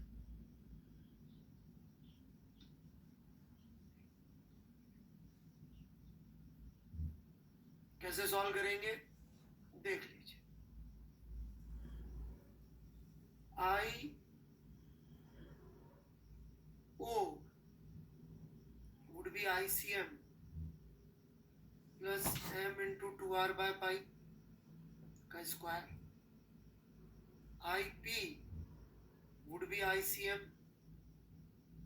plus m into r minus 2r/π का स्क्वायर. सब्ट्रैक्ट कर लीजिए और IO की वैल्यू हमें पता है. कितनी होती है IO की वैल्यू? mr square. सब्ट्रैक्ट करेंगे ICM कट जाएगा और फिर आंसर आएगा. सब्ट्रैक्ट करेंगे तो it would be IP minus mr square is equal to m into r minus 2r/π का square minus m into 2r/π का स्क्वायर. अब कर लो यार इसके आगे a minus b a plus b जो करना है. बात समझ में आई कि नहीं आई? जेठवाजी जाग जाओ भाई साहब. अभी भी गलत आंसर लिख रहे हो आप. क्या कर रहे हो यार? इंटेलिजेंट होते थे आप तो.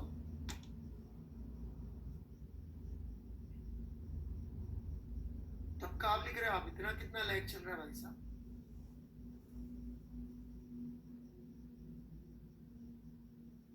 मार्च से तो नहीं लेक्चर अटेंड कर रहे हो आप.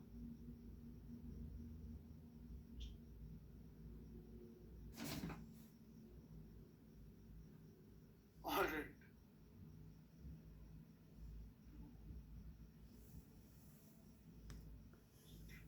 गलती समझ में आई? तो इस थ्योरम में थोड़ा ये सेंटर ऑफ मास पकड़ के चलना कि सेंटर ऑफ मास होना जरूरी है. थ्योरम लगाते हुए कोई दो पॉइंट नहीं लगता है. कोई दो पॉइंट के बीच में नहीं लगा सकते. P और Q नहीं हो सकता है. This can not be Q है ना. It has to be centre of mass. इसको थोड़ा अच्छी तरह से नोट कर ले. And axis must be parallel है ना. तो अगली क्लास में परपेंडिकुलर एक्सिस थ्योरम लेके इस इक्वेशन का यूज करेंगे. ज्यादा सवाल तो मुझे आते नहीं. 2-4 सवाल आते हैं रिजिड बॉडी के, वो करके दिखा दूंगा. ऑलराइट. और वापस थ्योरी में घुस जाऊंगा मोस्ट प्रोबेबली. ऑलराइट. क्योंकि मेरे को एक बड़ी इंटरेस्टिंग चीज पढ़ानी है कि why moon is necessary for life on earth.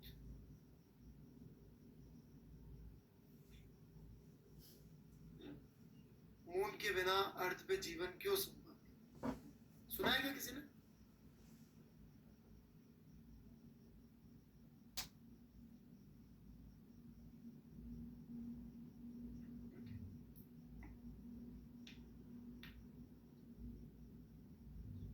Drone वाला जब एंगुलर मोमेंटम कंजर्वेशन के सवाल कराऊंगा तो पूछ लेना. ऑलराइट. जो वो लड़का जो छाता वाता लेके घूम रहा होता है तो देख पूछ लेना. छाता उठाने वाला सवाल आएगा. ठीक है. चलिए जी. होमवर्क में तो ऐसा है अभी HCV से कुछ दिया है क्या मैंने अभी तक? नहीं. ठीक है. मैं HCV से दे देता हूँ और वहां लिख भी दूंगा. COM की शीट कर लो यार. अब जो बची है अब क्या.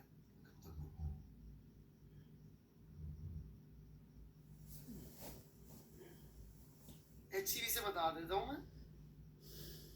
तो करो भाई अब COM की शीट और खत्म करो.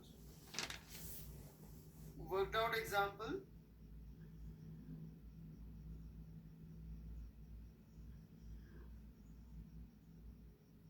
मतलब ये सब अभी यार कराया नहीं जा रहा. क्यों?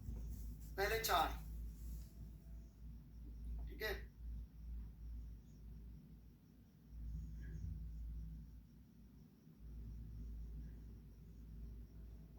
एक्सरसाइज के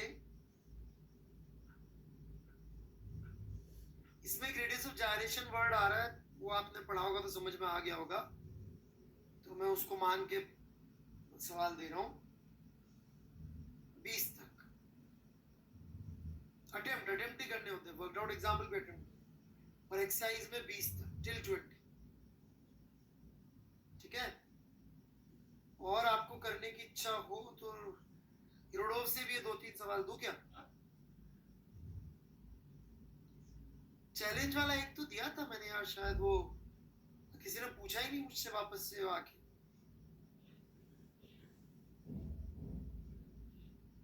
वो जिसमें वो तोप चलाने वाला सवाल नहीं दिया था क्या? यूरोडोव का दिया था मेरे हिसाब से 161, किसी ने पूछा ही नहीं मुझे।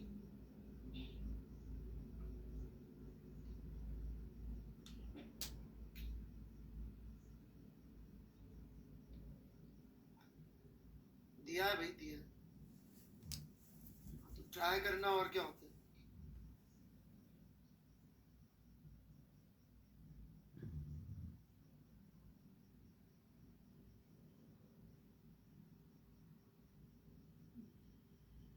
ठीक है,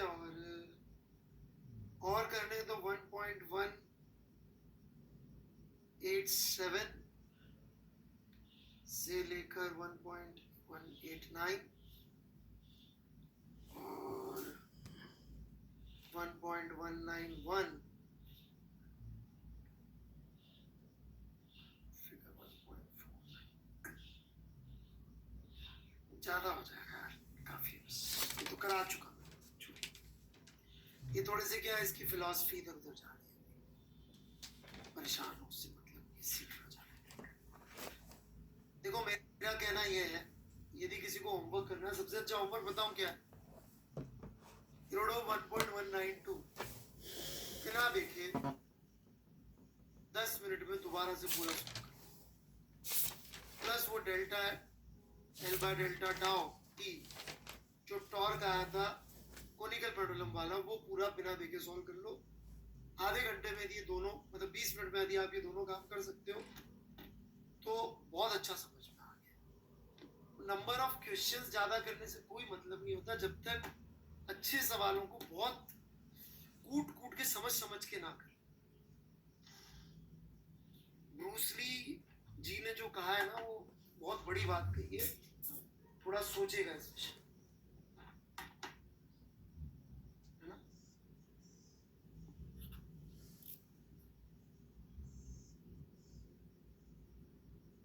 चलिए बढ़े आगे, बाय बाय।